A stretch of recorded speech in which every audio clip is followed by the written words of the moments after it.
Welcome to the Little Wins podcast, where school leaders share their little wins that build strong culture, with your host, Karen Borchert.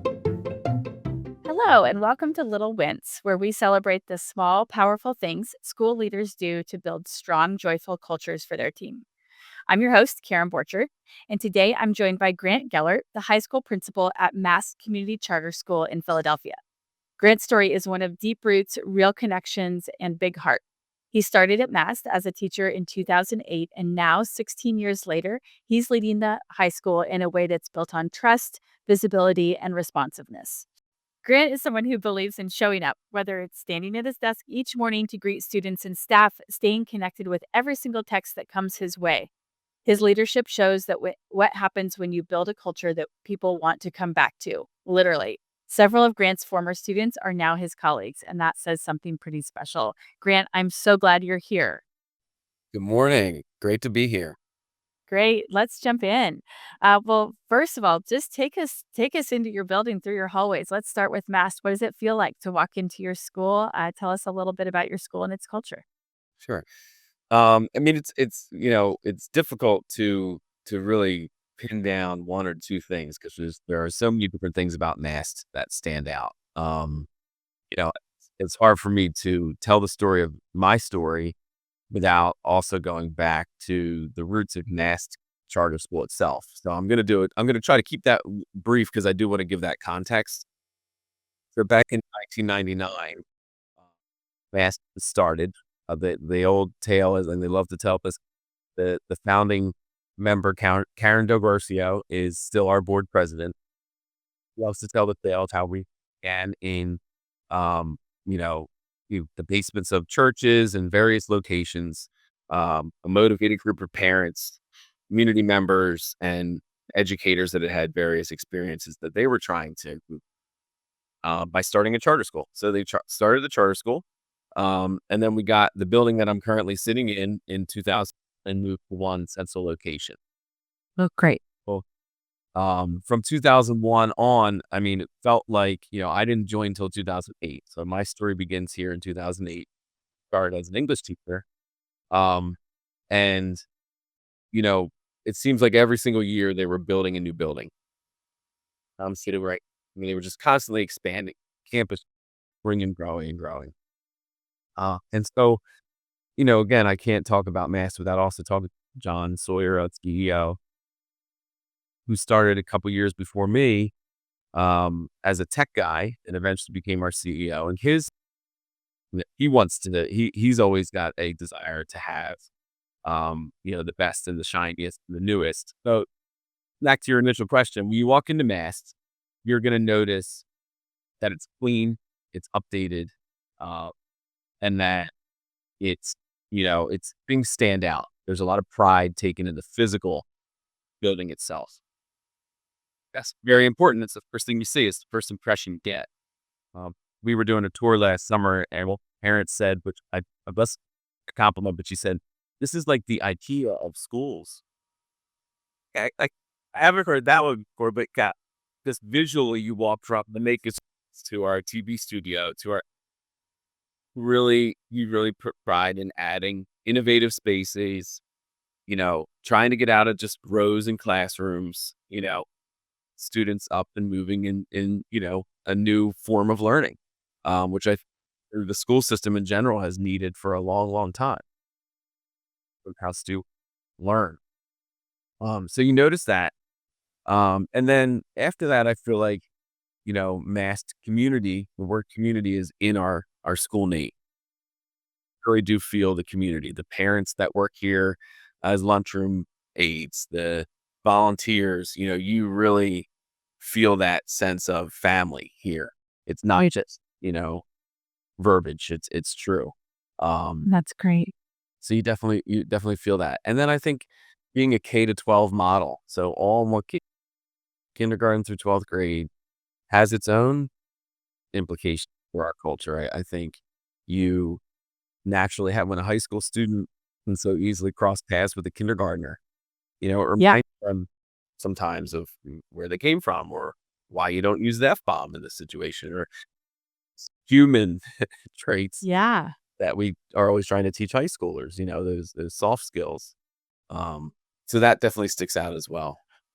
Well, and they can act as such great examples. That's an opportunity for them to model behavior and act as examples, or not, of course. There's also the possibility of not, but it gives you such a clear reason, to show respect with your language and all of those things when you've got kindergartner right here as well. That's wonderful. Well, tell us a little bit about your journey into education. When did it first click that this was the work for you? What brought you to Mass? Tell us your story a little bit.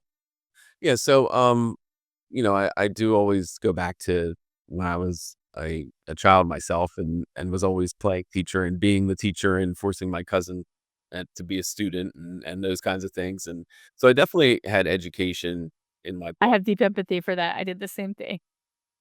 Yeah. We had a whole classroom set up in my basement. It was great.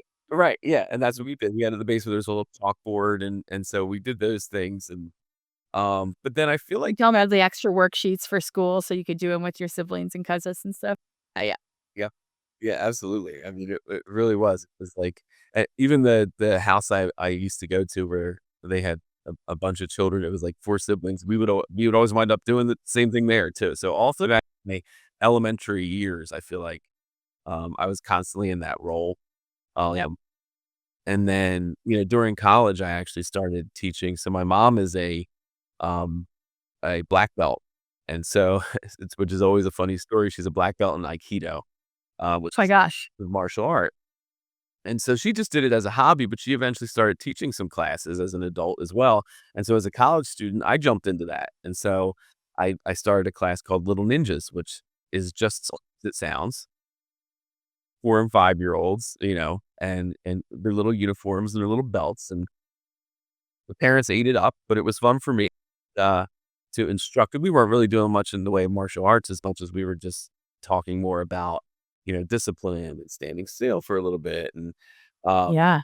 but I did that through college. Now my degree in college was English, so I had the writing side of things in my head as well, and maybe even potentially law school.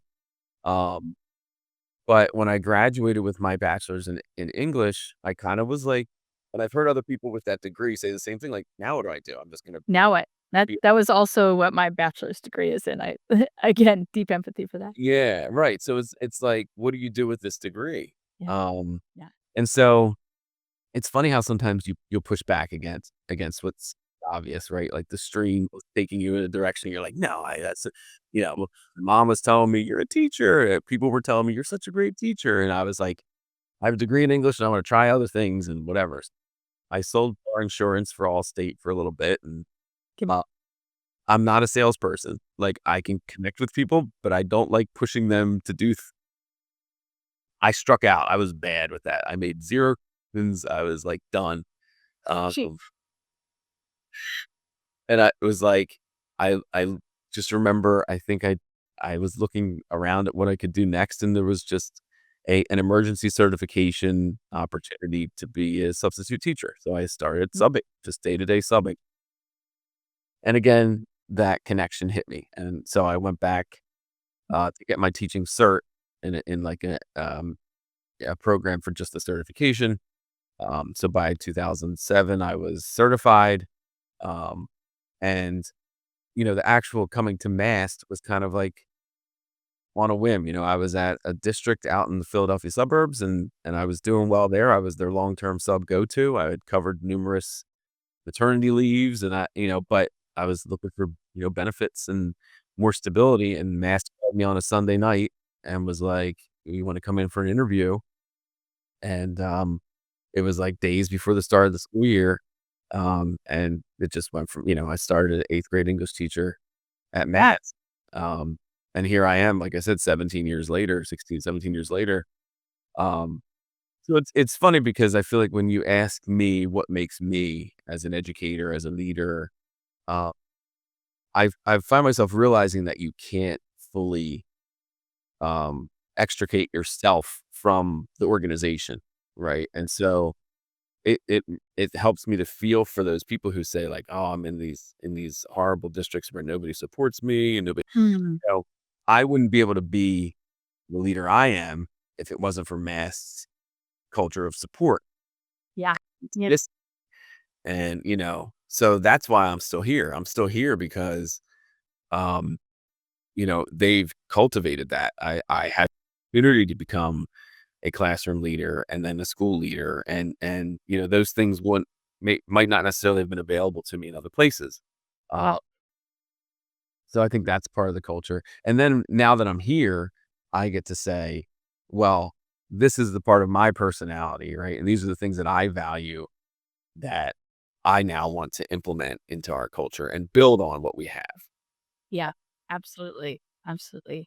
That's awesome. I love that story and just kind of, your own story of finding your spot at MaST and feeling that kind of being able to be a better leader because of the support you get from the school teams and vice versa. So that it's perfect transition to talk a little bit about the culture at MaST. This is of course Little Wins, which is a podcast about school culture. So would love to hear and learn a little bit more about this. So I know you've talked a little bit about how culture at MaST is built on pride and relationships, responsiveness, and that it's a place where teachers feel like they have a voice and an influence. That's huge, and it's not always easy to create or cultivate that culture. So, can you tell us a little bit about the culture you've helped shaped at MaST and what it's like? Yeah. So, I mean, if you want to talk about responsiveness, I feel like, people probably think and I am, I'm buried in my computer quite a bit. My wife, my kids, my coworkers, everybody. I always have my computer around Yeah, yeah, because no email goes unanswered. yeah. And pretty quickly too. I mean, 24 hours would be a long time, I think, for me. Wow. Um, I answer things quickly and it doesn't take that, people would say, oh, you got to disconnect. And I agree. We all know the work balance has to be better for some of us, but I don't feel like it really, me shooting that email, it makes, first of all, it makes me more efficient rather Yeah. than waiting till the morning and having, 35 things. Pile up. Yeah. I feel better personally doing it right then and there. So I'll have my computer at the community pool. I'll have my computer. It's cold, maybe 10, 15 minutes, and then I close it and I get jump in the pool. So like, Yep. you know, I, I think, I hope my kids get it and my wife gets it. You know, but I think that's part of my personal plan is that Yep. I'm always going to be available and responsive to you no matter what it is. Now, sometimes that can be a boon because the students will email me about anything and everything, right? Because they know I'm going to get back to them. Yeah, they're expecting a response. Right. Yeah. And people say, "Well, you should say don't do that." But for some reason, I just can't. I don't want to break myself of it. I would rather be available than not. If one of the downfalls of that is that I'm too available, or I don't know. I mean, I have if I feel like I'm not getting done in my life what I want to get done at some point, maybe Right. I'll reevaluate. But I feel like I have the energy for it and the time for it so far, and I value it. And so I Do you think that it do you think it helps your teachers become more responsive to each other? Like, or to their families because you're modeling that? Or do you think it like, does that responsiveness concept kind of, is that sort of infiltrated your full culture? Is it mostly just a you thing? I would hope. Well, because it came, like I said, it came from my CEO, John. Yeah. He expects that. Yeah. He's that way. So, I mean, luckily it aligns with me anyway. So, Yeah. but yeah, to go to the teacher thing, I would hope that it makes them. I mean, really, anything you read or any research, any leaders' traits rub off on the people that are Right. they're around, right? So my hope would be that they do also respond more quickly, and if nothing else, there's the threat of, well, they're going to email me next. It's So they may because they know I'm responsive, it's like, "Oh, well, they're going to Gellert next, so I better respond to this now." Um, Yeah. and I don't know, but it's also like, sometimes people, when they argue against it, it's like, "Well, we're not teaching them to," but look at the society we live in. Sometimes you can't it's a wave of everybody, it's on your phone, it's in an app, it's every Mhm. you know, and either I'm gonna push back against the whole of society with Right. Right. or we're gonna roll with it, Right. and, um, So I think that that's important. But yeah, I think that my teachers, I would hope that it makes them more responsive to both each other and parents and the students. Um, That's great. yeah. That's great. Tell me a little talk a little bit about that kind of teacher voice and influence, that, I've heard you speak about before around, what are the things that you do that you're doing to help teachers feel really supported and heard and, not just, like you're responsive to them, but that they have a voice in decision making and at the table, in your culture. How are you achieving that? Um, so I think again, I hate to keep going back to the responsiveness thing, but being on a group text with those people, being in an email, stopping by the classroom, those are multiple points of contact. So Yeah. I have found in my years as administrator that needs come out in various different places, and you don't, you might set up a meeting to talk about what people need, and they won't tell you, but you stop by their doorway, and at that moment at, you know, 10:32 on a Wednesday morning, they happen to Right. tell you what they need. Um, Yep. so I think you have to be ready for it. I also walk around with a pad and paper all the time. It is what it is. Like people wonder sometimes, like, what are you writing down? Well, you just write it all down because Yeah. the littlest thing can turn into something bigger if you don't address it. So want to be proactive. Um, Yep. and so I think that's definitely a big part of it. We certainly have the committees and the meetings. We have, curricular meetings where we talk about, what textbook we want to use and those kinds of things. I also think so we had a science teacher who left last year for a suburban district.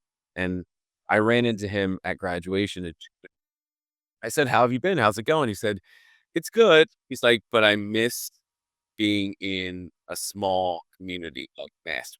Mm. You Interesting. There's nothing, when the science department is 5 teachers, Yeah. department is 5 teachers, there's more chance you're gonna be heard, and there's more chance your voice is going to rise up to the top of that smaller group. Oh, yeah. Absolutely. But I think I've always, I think we talked about this where I in general, am becoming just a believer in smaller districts, smaller schools, smaller Mhm. breaking it down into clusters or whatever you need to do. Yeah. Um, To just create those small communities. Do you do that even within the school? Like, I know Mass is a small community, but how do you create sort of clusters or, little kind of mini communities inside the building? it's funny you mentioned that because one of the things that I'm preparing for this upcoming year is I want to revamp our town hall uh, program. So we Okay. have been with students. We've been doing town halls, for probably really since the pandemic, before the pandemic, maybe around that time, 2020. Yeah. And it's ebbed and flowed, right? So it's been some years we've been really on it, and some years it's kind of fallen. In the last 2 years, it hasn't been a strong program. Okay. Greg, can you kind of walk us through what is a town hall? Yeah, so a town hall is basically the idea of getting students together in varying numbers, sizes of groups, and grade spans to bring up and talk about really anything that's on their mind, but also to show them what's on our mind, right? So we want to both communicate. Like it's not just a opportunity for them to voice their opinions. It's also an opportunity for us to show the students what we are looking for and what we're doing well and the little Yeah. that we're having and I do something called a Panther postcard, which is certainly not that unique, but what I like about it is we've always had PBIS, or not always, but we've had PBIS for years. What I did with this is I wanted it to be a little bit deeper. So it's a form that the teacher can submit and a student can submit it about another student got Okay. caught being good, right? Like, so it's not that unique, but they have to talk about it a little bit more. It can't just be like send a name and a date. Right. So Yeah. so they have to write me a little blurb because then when we meet in these town halls, I will actually read. I'm know I'm being corny now, guys. I know this is gonna be embarrassing for you as teenagers, but someone said so and so did this week, and that's the stuff we're looking. And when you have the actual story, that's a bit than just tickets. Like I feel like tickets are so, you don't even know what happened Actually, with 10 tickets and not even know why. right. Right. Right. Yeah, I love that combination, like combining that purpose with it or that, that intentionality with it. Do the town halls involve the entire student body? Sometimes. Okay. So the other thing I've been working on is, and I have to rebrand this because the term pods, I feel like will make some of the teachers who have been here through it be like, no, because some like that well. So the previous principal to me created something called pods, and it was literally taking our entire 9 through 12 student base and dividing them into even numbers. So it could be like it wound up being like groups of like 12 to 15 boys, girls, not any grade 9, 10, 11, 12. So it was completely random basically. And there was a teacher leader assigned to each pod, and we would have this time when we got together in pods. And I remember some of it was, and this is why it gives some of them PTSD because it was like friend. That was the topic the one day. What is a friend? How do you define a friend? And so, of course, for some of these students, it was like, oh my gosh, I cannot believe this is what we're trying. Yeah. But in time, if the teacher buys in, like I was a teacher at that time, right? So Yeah. we in these conversations, and I'd be like, listen, guys, I get, you have to be straight with them. I get it. Like this is a Yep. little bit corny, but like, what do and you still can rephrase it and reframe it for them and still get something accomplished, right? Instead Yeah. of Yeah. going out. Yep. But I felt like as a teacher who did these pods, there was an absolute benefit in having cross grade. There was a major benefit in having a senior in a classroom with a ninth grader. Yep. Even just talking about what they're thinking and where they're going and what they've been through. Yeah.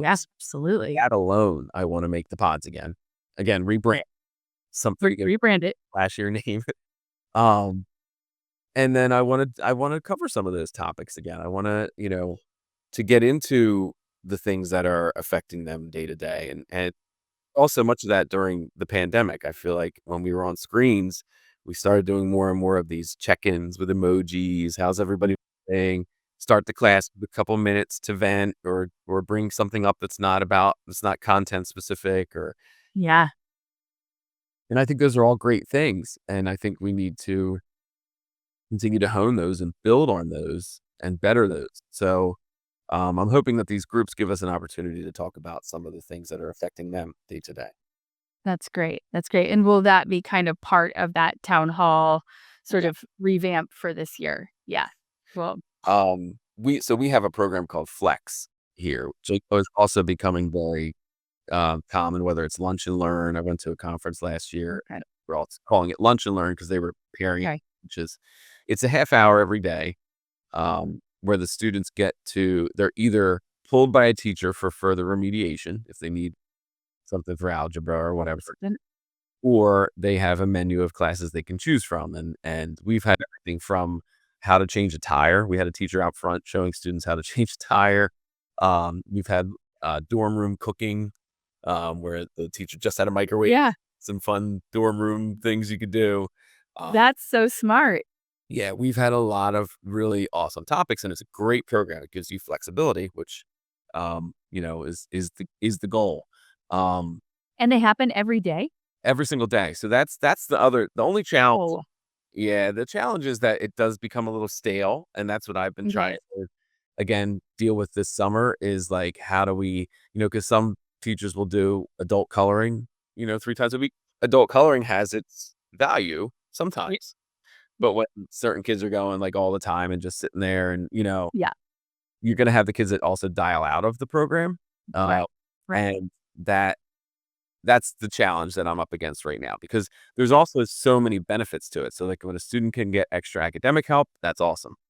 When a student can go to a club meeting that they can't make after school, that's awesome. Yeah. Uh, Yeah. when a student can learn how to change a tire, that's pretty awesome. Right.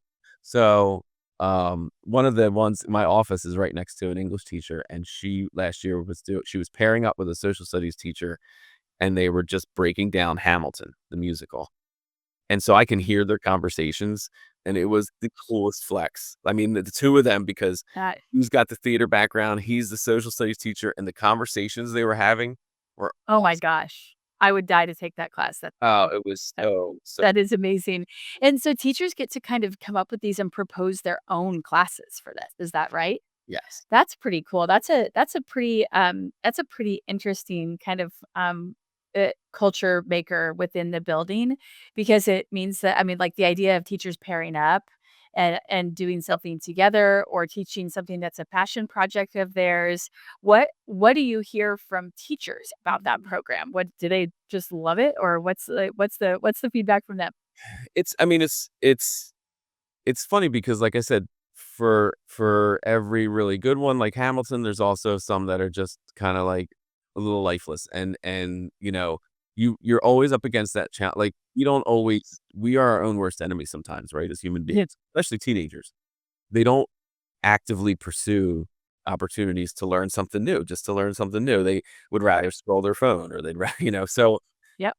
I think the teachers run into the difficulty of, like, pushing them to try something new. Like, for example, again, this is why it's so helpful that I was a teacher in this system before an administrator. Yeah.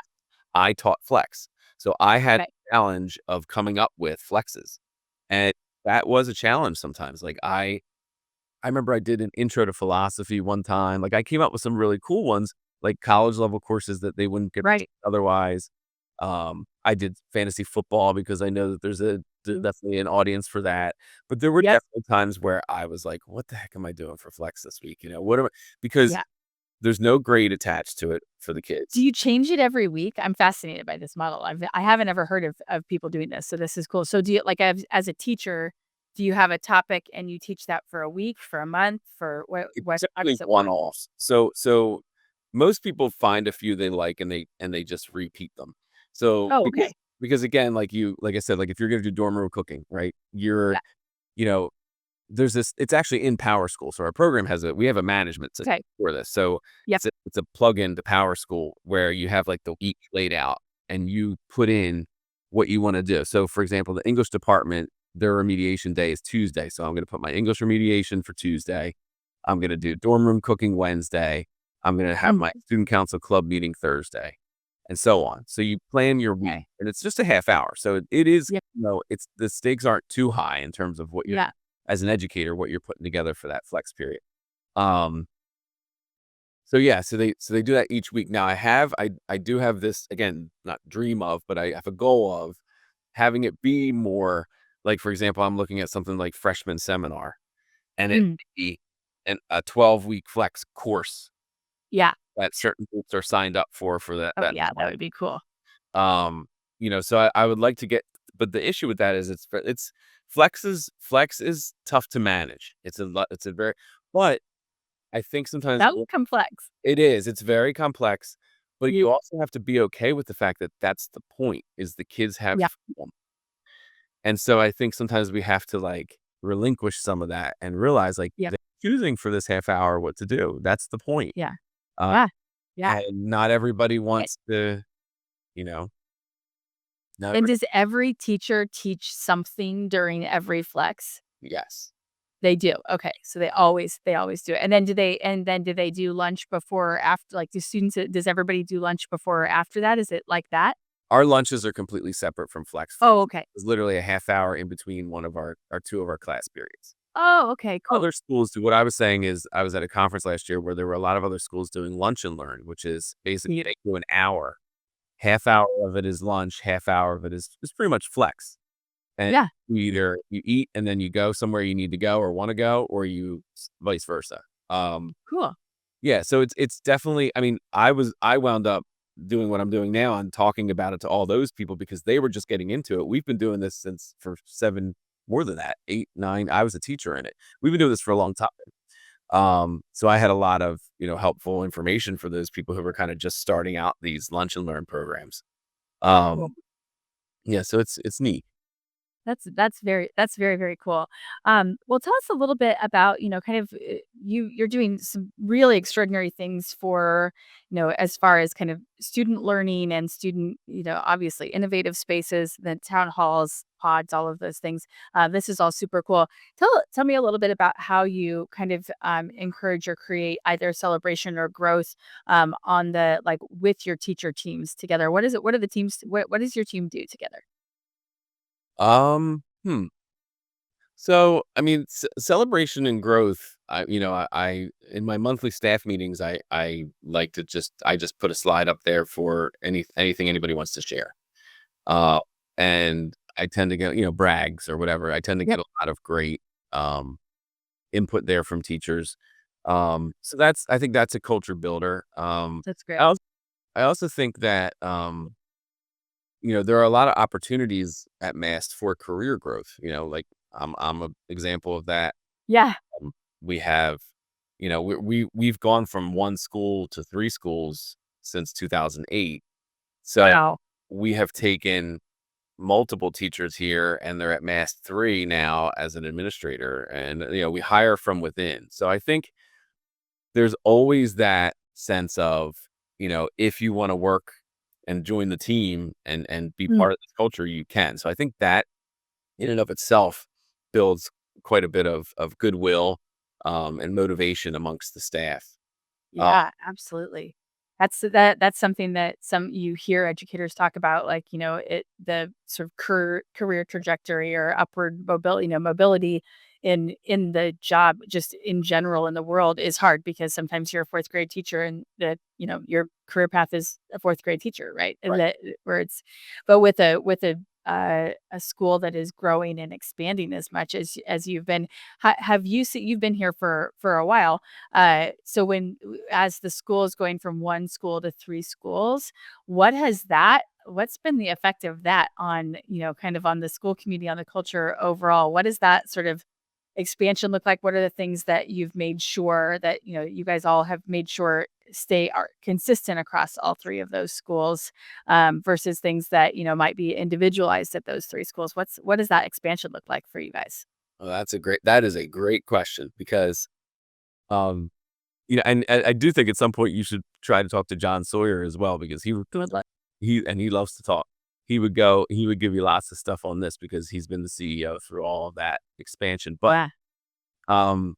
from my point of view, so having started as an administrator in 2018, it was right when the reason I was able to be hired here is because they were expanding the administration team because they were expanding schools. And so Yeah.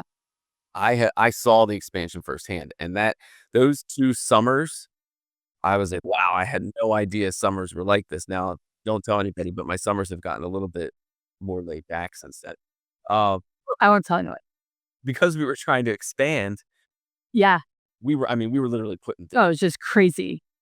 we were Sure. it was insane. It was yeah, because there was a building, and the building needed like, I was assembling desks with a team of that team, basically.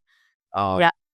And so then we call it the network team. So that's sort of like our central office. Yeah. Again, those people have been here for a really long time. I mean, the HR head was a elementary teacher here at the first school. Um, Yep. the person who does like our community relations has been here for 15 years. So all these people, I think the longevity of so many of these employees, Yeah. that institutional knowledge is enormous when you're expanding. Uh, Yeah. and so every one thing that John did that was really awesome was every single administrator that eventually worked at 2 or 3, he had from here first. Oh, cool. Months or more. I had a couple guys following me around for months at a time. Mm. Even though at that point I was new, but it was just Sure. in the culture. He just wanted everybody to, this is the pilot Yeah. school that we expanded from, that has the reputation of the academics and the safety and we want to Y that this is what we're replicating. Yep. So I think just showing that and having people be immersed in that was a great first step because then they were able to and try to do that at the other two. The other two schools are doing well. Yeah. And again, you walk in and you're going to see the same thing at 2 and 3 in Mm. terms. There's a ninja gym at MaST 3. There's a new field at MaST 3. There's the same type of LGI, which is like a stadium seating, um, Oh, yeah. that we have here at MaST 2. We have fields on the river down at the by the Tacony Palmyra Bridge at MaST too. So we have a lot of, that is a part of the culture. It's like you're going, Mhm. and if you know Philadelphia, like you've heard that the school buildings themselves, some of them are in disrepair. And so like Yeah. you're a Yep. Philadelphia resident looking for a school and you walk in here and everything's shiny and new and kept. And it's the IKEA of schools. Right. It's the IKEA of um that's gonna make a difference and that's gonna make you feel a little bit more pride in where you're walking around every day. So that has definitely been replicated. Um, and like I said, I think it's just because it's a lot because of the people. It's because we continue to all interact. We meet with that network team all the time, every 2 weeks. Uh, Yep. so we're never not gonna know what each other is thinking and where John's going and his team and where they want to go next. Yeah, yeah. Oh, that's cool. I love what you said. I just wanna sort of, pull that out, that creating a sense of pride, whether that's because you've got these, kind of innovative spaces and you've got, these really, kind of, sort of, top notch or like, kind of best in class, ways of learning that are showing up in your buildings, and then you're sending people who are coming to a new building or expanding the buildings to your original building to immerse in that and to create that sense of pride to say that, see, this is how we this is why we're all so proud to be here, and this is what being here is all about. I think that, a sense of pride can take you through a lot of really hard days. When you feel that sense of pride together. I love that. Thank you for that. Well, wonderful. Well, we always end with the same three questions every on every episode. Are you ready? I think so. Okay, here we go. All right, first one is, what are the three words that you want to define your school's culture? So what are the three words that kind of most hope people would say about your school, or that you say about your school and your culture? Man, 3 is not that many, not enough. It's not enough words, Not enough words. I would say, I mean, it's right here on my shirt. especially not for an English teacher. Right. Yeah, pride. Okay, love Pride, it. having pride in yourself, Yep. in your family, in everything you bring to the school, and Mhm. everything that you're doing while you're there, and each other. Love that. So for sure. I feel like, anymore I can't have conversations about education without using the word grace or forgiveness. I feel like, I always tell my students, I don't ever hold a grudge. When you walk it, when you make a mistake, that's what it is. It's a mistake. Mistake. You walk Yeah. in the next day, I'm gonna talk to you exactly the same as I did the day before you made that, because you need an opportunity to correct it and learn from it and learn. That's what we're doing. We're all learning. So I think, and I same thing with my teachers. Like a teacher will come in Mhm. surprise and they'll be so nervous because like this happened, and it's like we really can't. I know you hear it a lot. Don't sweat the small stuff, but you really can't because there's too many serious things, too many things to actually worry about. So grace would be the second one. And then, I guess inspiration, I think just want to inspire each other, be inspired by what we do see. Um, the kids, whenever, I'm feeling like I'm stuck or the kids will inspire you in a second. Go see what they're doing in some of these clubs because Oh, Chris, it's their passion project. Go see what they're doing when they're in a debate in government. I mean, they're you're so smart. so smart, they're so talented, Yeah. and so I always want to help inspire and help them continue to inspire each other. Love it. I love that. All right. Pride, grace, and inspiration. That is I can tell you right now, that is a unique combo. We've never had that combo. Sure. And so I love that. I love that. Okay. Second question. What is one little win you've had at work lately that we can celebrate for you today? It's definitely tough in the summer, so I'm trying to think of what I mean, just meeting with, I have a certain and this is always the way as a high school principal, I feel like you have lots of these conversations throughout the school year, but we have summer school going on right now, with a student last week who's not doing what he's supposed to be doing to earn the credits back that he already didn't earn during the school year. Yep. Um, so I was talking to him about his options, and it's just again, that conversation just always, whenever we talked about the details of it, the credit, the grade, whatever. Then as soon as I actually say, so how are things going? What's everything all right? You think you can do this or whatever? The whole conversation turned to all things that are happening in his life and all that stuff. So it's there. And so I guess the little win is that you can't really ever forget the context. You gotta keep in mind that, we are all creatures of, the world around us and the things that are affecting us. And so I try to have both kinds of wins all the time. Yeah, I think that connection, that personal connection is most certainly a little win. That's great. Okay.